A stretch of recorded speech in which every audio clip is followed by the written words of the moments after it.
NOx, 40% less CO2, and less noise. So, mo nang mas nindot ang LNG kaysa sa HFO because of the air pollution na to nga MARPOL 6. So, gi-require na nga mas limpyo dapat atong gamit nga or atong emission.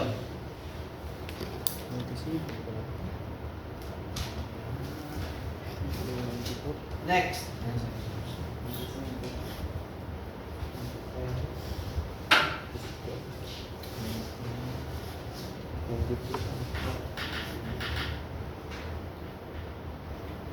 So, natin tagang klase nga LNG, pero dito na discuss nato sa LO 3.3.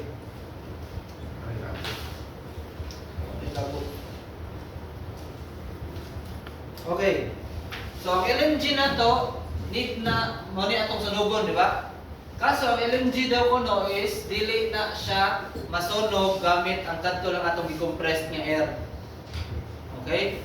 So mura siya gasolina. Bisa pa kung sa compress nila sa hangin sa engine sa gasolina, di siya masunog kanto di na butangan og spark plug. Okay? So mo kun di siya. So need siya og naay mag-create og spark before siya masunog. Okay? So, ilang gibuhat is nagbutang sila og pilot fuel. So, nasa injector, o inject na siya gamay nga fuel, mo to'y makapasunog niya, and then kadtong imong gas, mapil lang ito kasunog. So, murag naa siya ikaw galingon nga kanang spark plug. Pero dili ni kuryente. Kato ning mo inject niya siyang fuel. So, may gibuhat nila sa dual fuel engines. And then ako yung bando, mga gas engines nga nagamit yun silang spark plug. So kana atong i-discuss karon. So kanima muna auto o diesel. So auto man tong sa gasolina, di ba? So kani auto mo gigamit sa gas. And then ang liquid sa diesel ta. O mo ni mga naong sa nakaibento na nila. Abi no Japanese na sa auto. Yun lang Japanese. Diesel po, yun siya European. Okay. So, natay tulo ka klase ng LNG engines. First, we have the dual fuel. Mo ang pinaka most common use na to sa barko. And then, ay additional option, gas spark plug ignition. Ang disadvantage lang ani is wala ni siya backup. So, explain na to later anong wala siya backup. And then, ang third nga LNG engine is the gas diesel high pressure, so GDHP. So, gas diesel high pressure.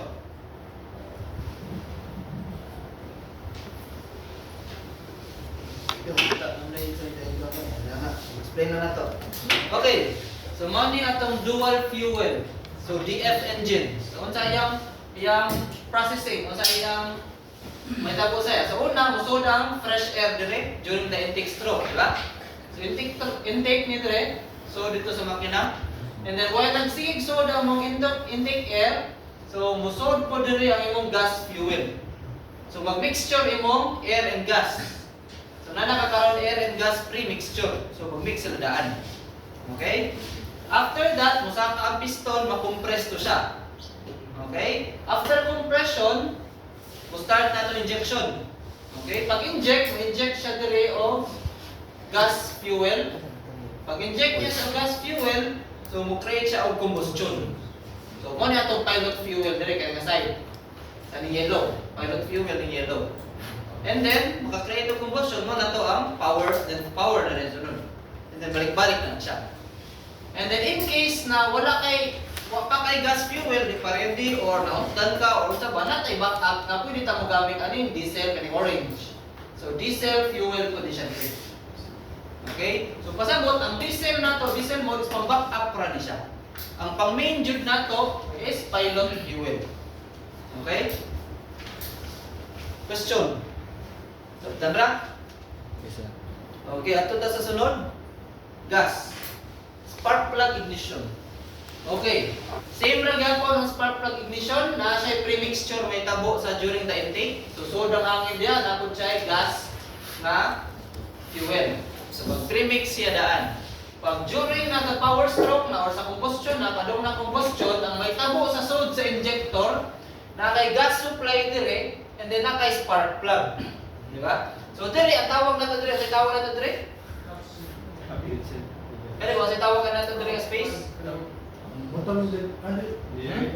Combustion chamber. Okay. Kani ba ang space kani? Diri ang combustion chamber tawag, di ba? Okay. Pero sa spark plug ignition, nato siya gitawag nga pre-combustion chamber. So di pasabot. So diri pa lang nanay combustion may tabo. And then katong combustion mo to siya magpakayo diri sa imong gas, air and gas mixture. So ang kayo diri mo gawas na pud ang kayo mo to siya murag magpa-create niya o another na so kaduha siya mabuto. Magpabuto sa siya diri kausa, then kaduha malamian. Okay, pero sa iba po na ay premix nga air and gas, and then pag top dead center or before top dead center magsugod na sa atong spark plug mugana na siya. Okay, ang disadvantage niya is kung magloko imong gas wala kay diesel nga option. So gas ra gani.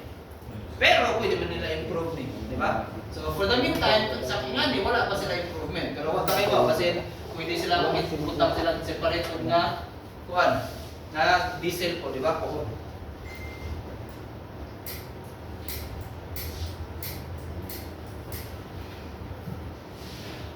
Okay, ang ikatulong sa pangalan to?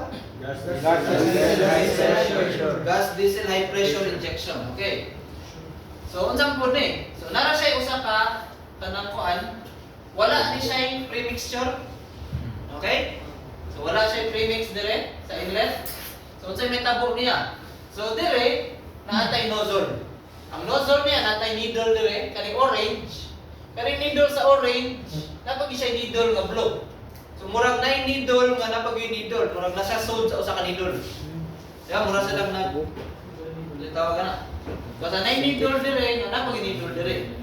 Okay, so for example, mohatag na siya fuel dire. Diesel na siya kani orange. Iangat na niya musirit ang atong diesel dire. Okay? Kani pod dapoy ihatag dire nga gas. And then moangat pod siya musirit pod dire gas. So duman ang inject ang imong gas ug ang liquid. Okay? Pag inject sa duha gas and liquid, combustion dayon. Wala siya pre-mixture. Okay? So mo ray difference, mo ray nakalahian niya. So gitawag siya nga high pressure kay duman man siya, puro high pressure ang injection. Wala premix nga na ito. Okay, so duman ra tanan. Sirit. Lahi na sila buhok. Nadiri ang buhok sa usa nadiri sa dako ang buhok. Okay? So unya sa atong quiz explain na ninyo differentiate niyo tuloy. So process. Okay na? Okay, arita sa two-stroke. So, more or less, mga four-stroke man to siya. Arita sa two-stroke. Ang two-stroke is lahit pod. Nasa yung pre-mixture, nasa injection dere sa gas, nasa in-between sa imong liner. Diba? So, inig-sold sa intake, during the compression na, sarado naman na dire, during the compression na, padong na siya saka, magsugod na po siya inject. So, mag-mix ang imong air dire o ang imong gas. Air and gas, mixture. Pag-abot dito na mo inject ang imong pilot fuel. Pag-inject sa pilot fuel, puto din siya.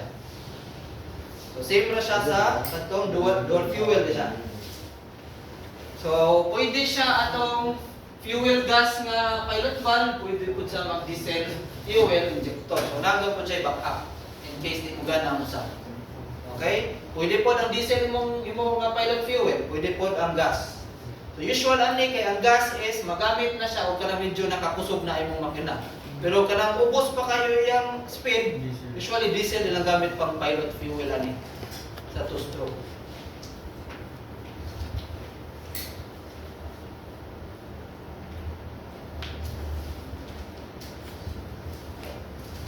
Okay, so ang atong liquid LNG ay atong liquid natural gas is naka-liquid siya dito sa atong storage.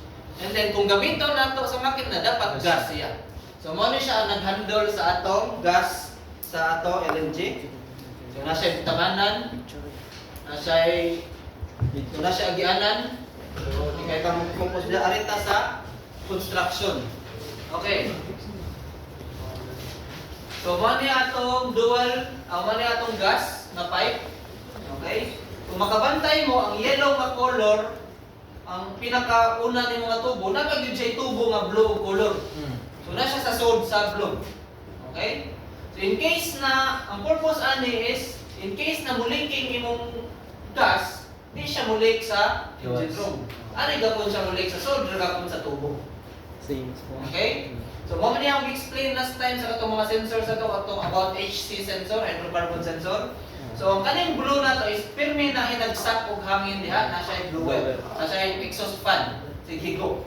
And then sa agi sa hangin diha na ditoy hydrocarbon HC sensor, hydrocarbon sensor.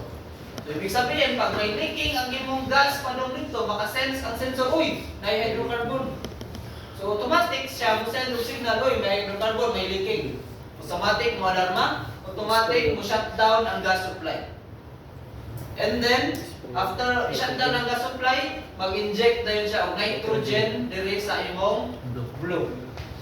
So, purpose sa nitrogen is para ma-inert ang imong tubo, ma-prevent ang explosion. Okay, kaya ang gas, maka-leaking na, buto ang sigasa. Nakibaw, diba? So, protection na nato siya.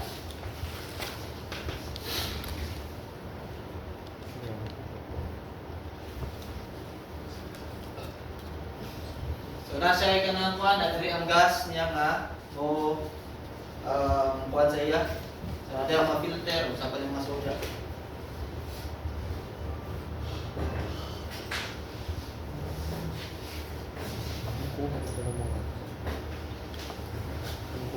So, muna siya, ang kantong kuhan, and then napagin siya ikaduha nga pipe. So, kanang green na diha ang atong murang iyang kuhan, protection.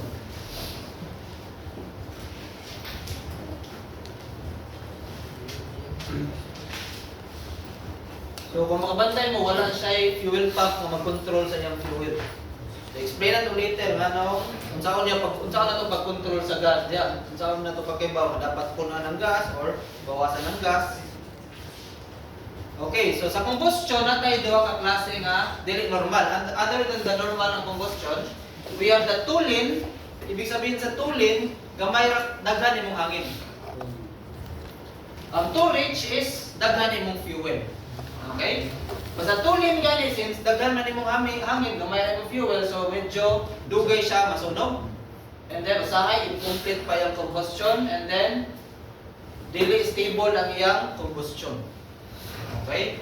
Basta sobra pud sa fuel, ang mahitabo pod is mas itong mga flux mo. So higher iyang NOx emission, na pre-ignition mahitabo, imbis na masunog dya after tap na gender na, kasi earlier pa masunog, sayo pa masunog, pre-ignition, and then knocking. So medyo saba imong makina. Dahil sige, puk-puk yung sud.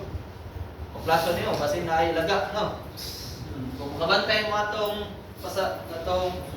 patalastas sa Caltex, sa soda sa engine, kaya na nagmap. Gaya kayo. Amo na yung pinakadakong sweldo sa tanan. Pwede mo apply. Okay, kung saan na ito pag-check kung tolage o tooling kung saan may buhaton. So, natay sensor na i-check niya ang exhaust nimo. Pag-check niya sa exhaust, basta daghan gani ang kanang mga NOx, masabot to reach. Diba? Pero medyo gamay ra ang mga kuan, so basin tulin siya na yung mga misfire.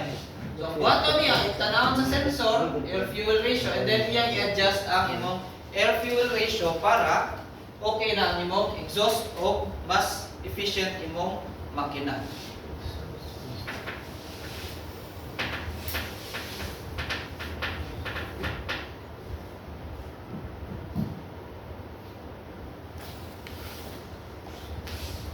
Okay, nasa yung diagram, pero ang manufacturer ay bahala na. Dili na kita. Muna yung diagram nila. So, diri ka sa ida ko no, is a storage na diya, diri tulin. Dapat diri ta sa green lang na area. So, muna yung pinaka-optimum na air-fuel ratio. Okay, kung di na ito makontrol ang air-fuel ratio, ang may tabo is mag-knocking. Muna yung may tabo sa knocking, mabuslot ang imong piston crown. So, So diesel knock or pinaka-worst detonation, murag bomba, detonate. Diba? So sa cause ani to reach ang imong combustion kasi too much air imong too much gas air mixture daghan na kayo nga nagpalit na siya buto apos sulot na diha. So this may cause severe damage to piston, rods and bearings and other parts of the engine. So mo na tong ginalikayan. So unsa na to pagkaibaw kung naay knock ang atong or knocking or diesel knock ang atong makina? Syempre natay sensor. Okay? So natay knock sensor. So sa base sa atong discussion about sensor, nasod ni siya sa vibration sensor. Okay? So vibration sensor siya, i-check niya kung okay ang vibration sa sod sa atong makina. So ingani ang normal, kung ingani na gani ang vibration, pasabot kag knocking na dito. So send siya signal sa atong air fuel ratio o i-adjust niya kay knocking na kisugod. Diba? So adjust na yon sa air fuel ratio. Question, ipunta na? Okay. So, mo ni ang gingon ganiha. Nga atong gas fuel wala man tay unsa tay mag-control ra gud sa atong kwan? Di ba? Magkot sa liquid, ang mag-control nato sa fuel pump para mag-control nato ang atong fuel nga kadaghanon is, di ba, fuel rack. Kaso diri sa gas wala man siya fuel rack, wala man siya fuel pump. So asa man siya nagbase og measurement. So diri sa gas mode nagbase siya sa atong torque sa shaft. So shaft ni siya mo ni atong torque sensor. So based sa torque sa imong shaft dito mo-adjust ang atong amount sa fuel sa atong gas mode. So kung kusog na siguro kayo ang torque o bawas-bawas konti. Kung hinay mo ng torque so pwede magdagdag. So diha na magbase ang atong gas mode sa torque sensor.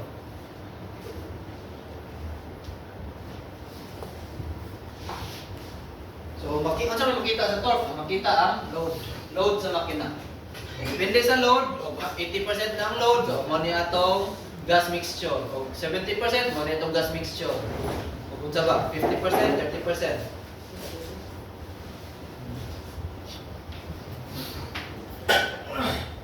Okay. So, another problem, knocking mo ng problem no, sa mga DF engines. Ikaduha is methane slip. Kung sa may methane slip, kanang atong gas fuel nga wala na sunog. Unburned methane. Methane is a type of LNG. Okay, unburned methane to exhausted atmosphere. So, ang methane pwede naman to sa atong exhaust system, wala man siya nasunog. Diba? So, muuban yun siya sa exhaust. Okay, kasi may tabo sa methane o magpundok na sila dito. Explosion ang worst case scenario. Diba? So, ang purpose atong buhaton is dapat dili mag-explosion. And in case na na-explosion, dapat tabot tayo buhaton. Diba?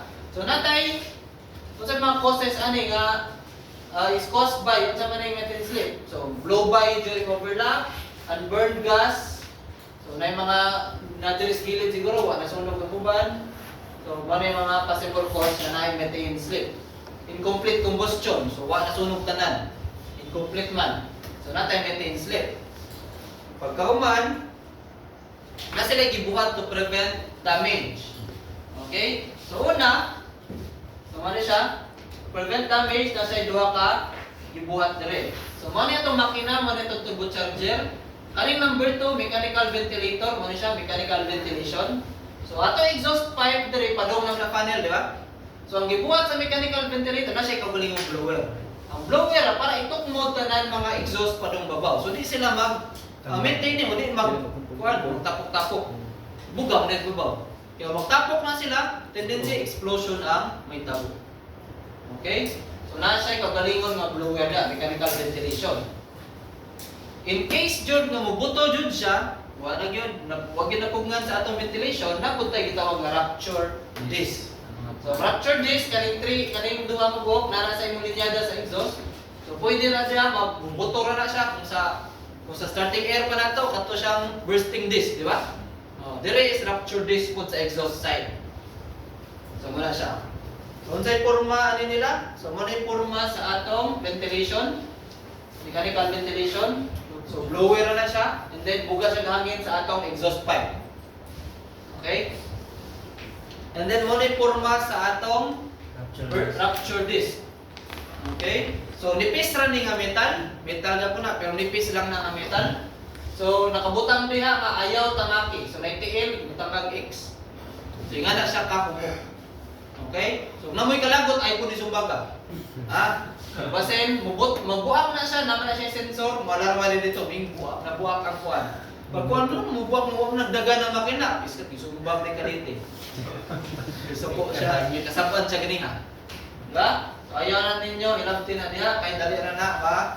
Kasi magtanggal mo kalawang ba? Ano, may hugaw rin. Buak, kasabuan na yun. Okay na ata, mga 70%, kapit na man. 75%. Okay.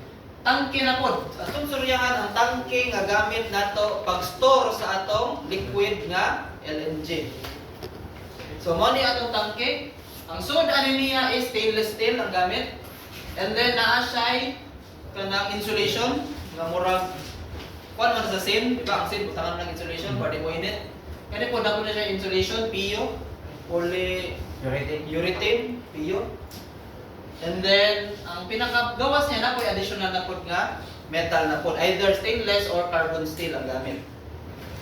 So, yan yung forma. Ano yung pinakatangke? Na siya polyurethane na insulation. And then after that, higot na siya pati matanggal. And then, patungan na po o metal cladding. Usually stainless or carbon steel ang gamit. So, pwede mataya. So, dapat makastore siya og LNG. And then dapat maka-control siya pressure. Kaya syempre ang atong LNG is decompressed man na nga natural gas. Pag compress niya, gibutang siya at negative 160 degrees, may mo siyang liquid. So pressurize ni siya direct. So dapat ang imong tangke pod kaya ang pressure. And then kung magbunkering mo, be careful mo ay pagsigpat na kagunit ang mga tubo kay baling bugnawa ani. So nga niyo may tabo, ma-frozen ang imong tubo. So ice na tanan nagpalibot dia. Nagdili puti ang tubo ha, itong ni siya. Usually ani nakabalot ni grabber kay mo flexible siya. Pero tungod sa ice na nagputi ang color niya. So nakabutang dire 159.2 degrees Celsius. Ang bunkering temperature niya. Okay, so nga na siya kabugnawa. Mas bugnaw pa kaysa sa Pimuya.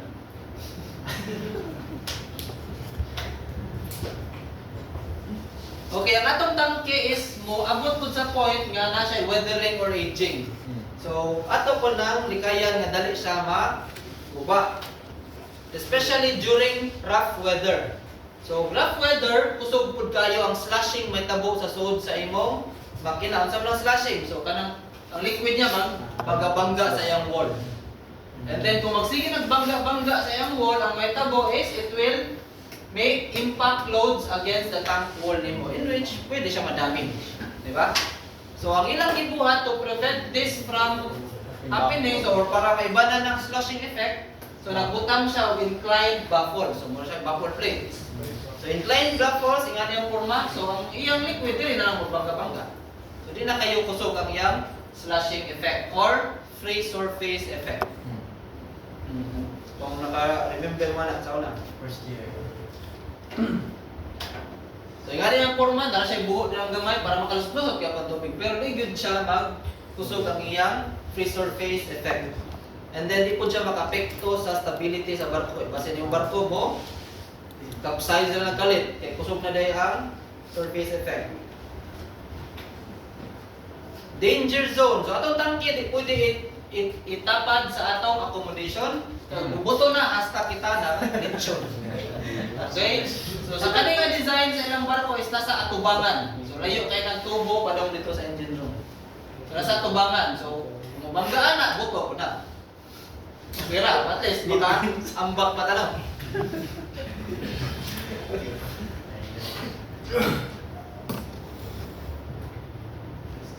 Dapat na appeal din sa ano? Sa IKEM.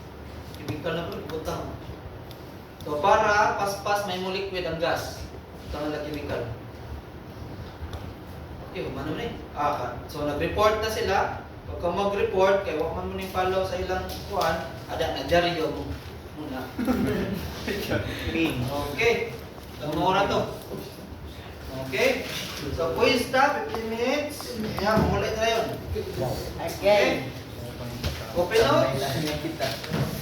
Okay, suggest na ko mas nindot siguro mag-answer mo sa inyo na po notebook kay para mag-review mo imong tigipang question atong quiz. Pagkunan ninyo. Pero way problema sa ako bisag asa niyo suwat.